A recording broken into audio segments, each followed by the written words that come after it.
வணக்க மக்களே, welcome to the ஃபென்சர் show. இன்னைக்கு ஷோல நம்ம பார்க்க போறது அன்சூசன் அப்படின்ற இங்கிலீஷ் வெப் சீரிஸோட ரிவ்யூ. இந்த சீரிஸ் நெட்ஃபிளிக்ஸ்ல தமிழ் டப்பிங்கோட அவைலபிளா இருக்கு. மொத்தமா 6 எபிசோட்ஸ் தான். ஒரு எபிசோட்மே ஆவரேஜா 35 to 40 மினிட்ஸ் டியூரேஷன். ஒரு சின்ன சைஸ் சீரிஸ் அப்படின்னே சொல்லுவேன். இந்த சீரிஸ் ஒரு வித்தியாசமான கல் குரூப், அதுக்குள்ள ஊடுருவ நினைக்கக்கூடிய ஒரு ஸ்ட்ரேஞ்சரை மையமா வச்சுதான் இந்த சீரிஸ் நகருது. ஆக்சுவலா அந்த கல் குரூப்பை சேர்ந்தவங்க தான் நம்ம ஹீரோயின். அந்த குரூப்பை பொறுத்த வரைக்கும் ஏகப்பட்ட ரெஸ்ட்ரிக்ஷன்ஸ் அப்படின்றது இருக்கும். போன் யூஸ் பண்ணக்கூடாது, அண்ட் வெளி உலகத்தோட பெருசா, அதுவும் குறிப்பா பெண்கள் தொடர்புல இருக்கக்கூடாதுன்ற மாதிரி பல விதமான ரெஸ்ட்ரிக்ஷன்ஸ் இருக்கும். ஸோ இப்படி ஒரு ரெஸ்ட்ரிக்டட் லைஃப் வாழ்றவங்கள தான் இவங்க சூசன் அப்படின்ற மாதிரி சொல்றாங்க. ஒருவேளை இது வாழாதவங்கள அன்சூசன் அப்படின்றாங்க.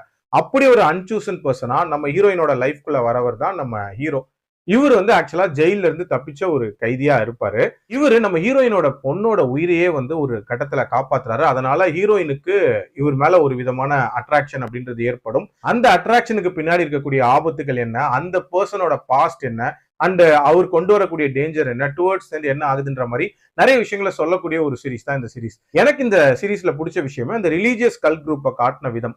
அதுலயும் குறிப்பா ஹீரோயின் எப்படிப்பட்ட ஒரு சஃபகேட்டிங்கான லைஃப் வாழ்றாங்க அப்படின்றத ரொம்ப நீட்டாவே காட்டியிருப்பாங்க.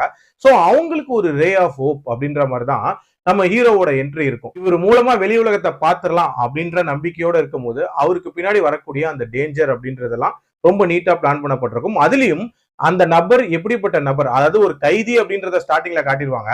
அவர் என்ன பண்ணிருப்பாரு, எப்படி பண்ணிருப்பாருங்கிற அந்த விஷயங்களை ஓரளவுக்கு மிஸ்ட்ரியாவே மெயின்டைன் பண்ணிருப்பாங்க.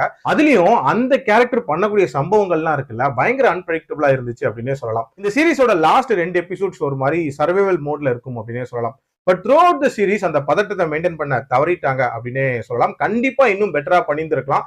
அதுலயும் பெரிய பெரிய ஈவெண்ட்ஸ்லாம் நடக்கும், பட் ரொம்ப சாதாரணமா நடக்கிற மாதிரியான ஒரு ஃபீல் தான் கொடுக்கும். இன்னும் ஒரு பெட்டரான பில்டப் அப்படின்றது இருந்திருக்கலாம். பட் ஓவரால் ஒரு டீசென்டான சீரிஸ். டைம் இருந்தா ட்ரை பண்ணி பாருங்க. என்னோட ரேட்டிங் 2.9 out of 5. அடல்ட் கண்டென்ட்டை பொறுத்த வரைக்கும் இதுல ப்ராப்பரான அடல்ட் சீன்ஸ் இருக்கு. ஸோ அதுக்கு ஏற்ற மாதிரி பிளான் பண்ணிக்கோங்க.